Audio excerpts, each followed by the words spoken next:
I'm gonna hit record. All right, you guys are ready? Let's do it. All right. James, are you cool? I just want to make sure you're not like trapped. You're okay?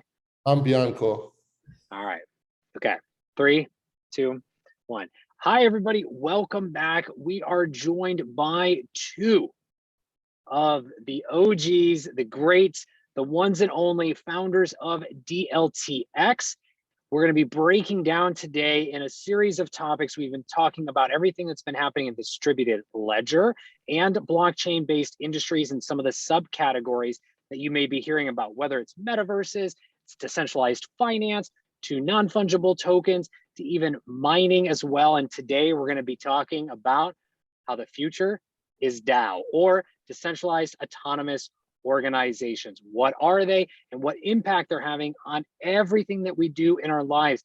James and David are going to break this down for us and talk to us a little bit about how they see it and what they're doing at DLTx, and how that also plays a role into the future of investing and decentralized autonomous organizations. So before we jump in, gentlemen, as we always do each week, quick introductions, James and then David.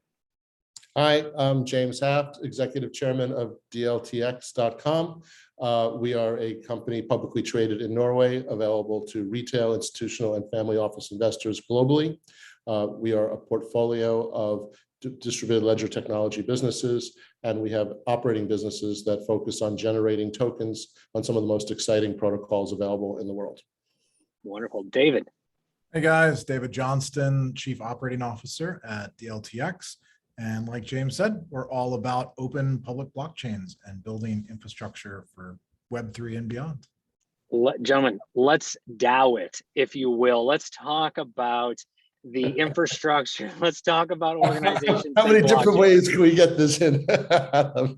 It's gonna be thrown in all conversations. So audience, enjoy every moment of it. A lot of dad jokes coming around today. And James, let's kick it off with you. DAOs. What is a DAO? I defer this to David. What is a DAO? Okay, David, what is a DAO? So the naming came from the old days. This is 2013.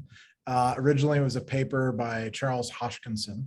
And effectively, he was proposing this as a way of describing the organization of distributed applications, distributed organizations. So I came up with dApps for distributed applications. Charles did DAOs for distributed organizations. And the, I guess, maybe not so often used is Dan Larimer came up with distributed autonomous companies, but that's felt a little too old worldy, a little too much baggage. And so mostly dApps and DAOs are used in the lexicon today, but effectively an organization that qualifies under this banner, I would say, is based on blockchain. It's based on peer-to-peer networks. It's fair and open for everyone to use. And that's sort of the ethos of a DAO, is there aren't any barriers. Like in a corporation, you can only buy in a certain jurisdiction. You know, in a lot of traditional projects, there's all these limitations. Sort of we're opening up a new chapter where those limitations no longer exist. And speaking of new chapters and looking towards the future, James, you and I were talking pre-show, but I also think it's a very strong topic to lead into next, and that is how the future is DAOs, right? It is now, but it is DAOs. And you see this as potentially an opening towards this next chapter and into the Web3 movement. What does that mean in your eyes for the impact on company structures going forward as an investor?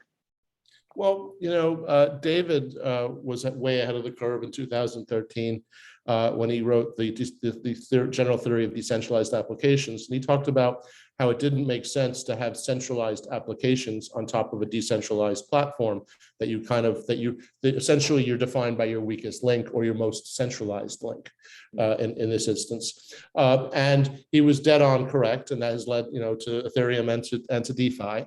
And if you look at the same, you know, Dave is going to cringe, but the world is fractals. So if apps work that way, then platforms probably work that way, and corporations probably work that way. So, you know, in corporations, if we're trying to get to the point where we have consensus amongst individuals who are equal or whose voting power is defined in an algorithmic method, which is not controlled by conflicts of interest, and where you have transparent decision making, you need to have an algorithmic way to do that.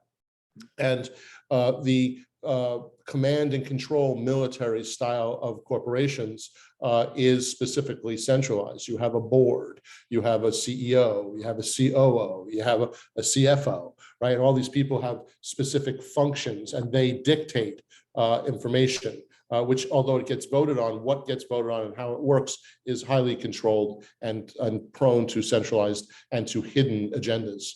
And so what the decentralized world needs, if we want to have platforms where we can share equally and fairly and algorithmically and transparently, we need a way to organize ourselves so that we can vote and be controlled by defined methodologies as opposed to legalistic concepts. And so what's happened is this idea of a decentralized autonomous organization, which is essentially a fancy way of saying one token, one vote, or 1x, one vote. And the 1x is defined algorithmically so everybody can see it. And what that does is it enables you to act as a crowd as opposed to an individual. So the corporation in legal history is actually a fictional human being that gets to enjoy the protection and advantages of the legal system. But it is a fictional human being. It is it's a singularity. And whereas when you have a DAO and what you need to perform in the future in ways where you can algorithmically perform and not be subject to localized authority, you need to be able to be almost, for lack of a better word, guerrilla warrior. So it's the guerrilla versus the phalanx, right? So the old world, the corporations, the phalanx, they march in predictable ways. They chew up everything in front of them, and they're incredibly formidable. But it's turned out that they're incredibly vulnerable to guerrilla attacks of individuals who don't have a central control system and who can operate if any part of the machinery is cut off, continues to operate. And so when you have a DAO, you have a decentralized organization. What you have is the ability to form a global entity that has a life but doesn't have a jurisdiction and doesn't have a personality in the lines of the current jurisdictional legalistic system. And that enables you to start to do things where you can avoid some of the issues around politics and society, but also on a more positive perspective, enables you to harvest the concept of abundance of ideas and collaboration of people with similar interests and find ways to have them work to create bigger and better than we could have done in the previous system, which was based on exclusion and scarcity.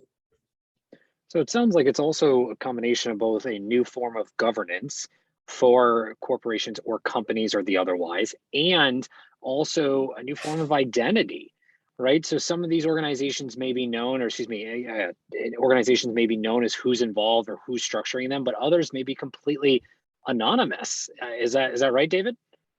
Sure. And, of course, Bitcoin was effectively the first DAO, right? Just like it was the first DApp. It was the first implementation where it didn't matter who the creator was. He offered up the open source. Here's the invention. A community formed around it. And even after he passed away or moved on, we don't know, the project continues, right? And, that's really a beautiful model because you sort of can get innovation from anywhere. You can get, sort of new ideas from anywhere. And because all of this is built on open source, like James is saying, it's really around abundance, right? It's so refreshing. If you've ever worked in corporate culture, there's so much secretism, right? We have to protect all the IP, whereas it's all open source. Just read the code for yourself. Please please fork the code. Please, make a copy and improve it. Right, is such a refreshing change. And what it leads to is much faster innovation, right? When something's invented in blockchain, man, it just ripples across the entire ecosystem and gets adopted. I remember when multi-sig was the cutting edge thing in 2013, 2014, right? That wasn't around forever, but all of a sudden, as soon as it was perfected, that technology and that software immediately rolled over the whole ecosystem. Everybody updated and has a multi-sig wallet. Now there's multi-sig for Bitcoin and Ethereum and Filecoin today. So, that's what gets me so excited is the positive effect of this new structure gives all of those benefits where we can see 20 years of innovation in a few months because all those barriers are removed. And let's talk about those barriers being removed. So today we just saw Andreessen Horowitz announced a lead investor in the Syndicate protocol, which has created a kind of a 1-2 click process, if you will, for creating decentralized autonomous organizations right now, specifically around investing. And so, James, I want to come to you on this question around investing. I mean, now you're talking about those barriers removed, as David mentioned, and looking at bringing a group of people known or not necessarily known together and being able to make these, very quick decisions, but also pool capital together to make investments. Do you see this changing the world of venture capital, or really just the world of investing in general, as this pace and these barriers are removed and the pace increases? Absolutely. But again, what we're doing is the activities and the needs of humans don't change. They haven't changed for thousands of years. You need to communicate, you need affection, you need food, you need shelter, right? You need education, you need experience, and opportunity, right? And so what DAOs do is enable us to form groups, to inform each other, and to collaborate with each other without having to suffer the conflict of interest of an intermediary who's trying to profit and change your behavior to fit into their model. And so what David has coined for me, which I was unaware before we started collaborating, is this concept of being a volunteerist. I believe in systems should be set up in a way where people volunteer in and volunteer out. And make choices between how they want to live, how they want to collaborate, how they want to try and seek profit, how they want to change the world. And when you're unhappy, instead of being locked in, with a passport and taxes and other physical barriers, to be able to simply lift up and effortlessly and frictionlessly move your information, your value, and your identity over to another platform and try and exercise your free will in that platform with that community under those rules and with those opportunities. And so what has changed with DAOs is this ability to move fluidly, to use the advantages of crypto and wallets and seamless, frictionless transactions and movement of information, value, and identity.